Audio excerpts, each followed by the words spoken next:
Sedikitnya 1.326 hakim di seluruh Indonesia menggelar cuti bersama sebagai bentuk protes terhadap tuntutan perbaikan kesejahteraan yang hingga kini diabaikan oleh pemerintah. Selama cuti bersama berlangsung, seluruh pengadilan tidak akan menggelar sidang kecuali untuk perkara pra-peradilan dan perkara yang masa hukumannya segera berakhir.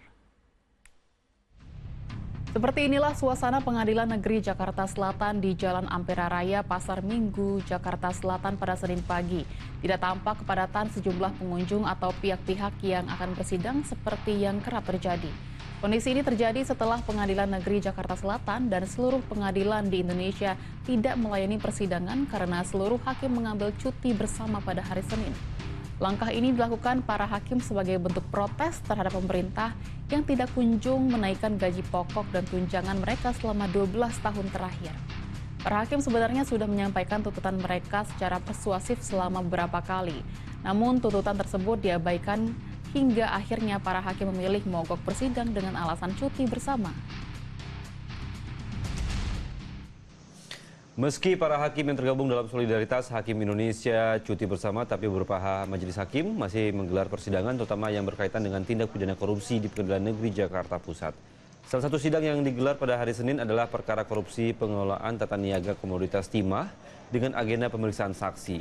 Beberapa sidang yang masih digelar adalah sidang yang memerlukan penyelesaian secara utama atau sidang yang akan habis masa penahanannya.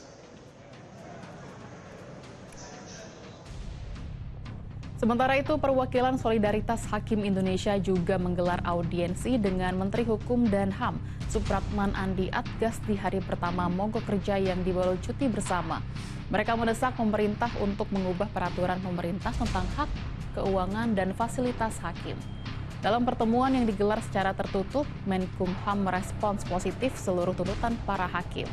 Meski begitu, Menkumham belum bisa menyebutkan berapa nominal kenaikan gaji para hakim karena harus lebih dahulu berkoordinasi dengan stakeholder terkait Mahkamah Agung, Komisi Yudisial, Menteri Keuangan, dan Bappenas.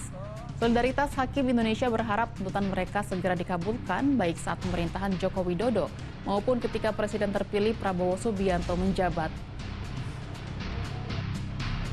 Sampaikan kondisi rekan-rekan hakim yang sudah 12 tahun tidak naik gaji, tidak naik tunjangannya, sedangkan inflasi terus bertambah.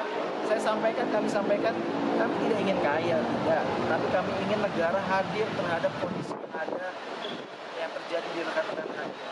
Kami ingin negara tidak abai terhadap semua yang sudah diatur di PP 94 tahun 2020.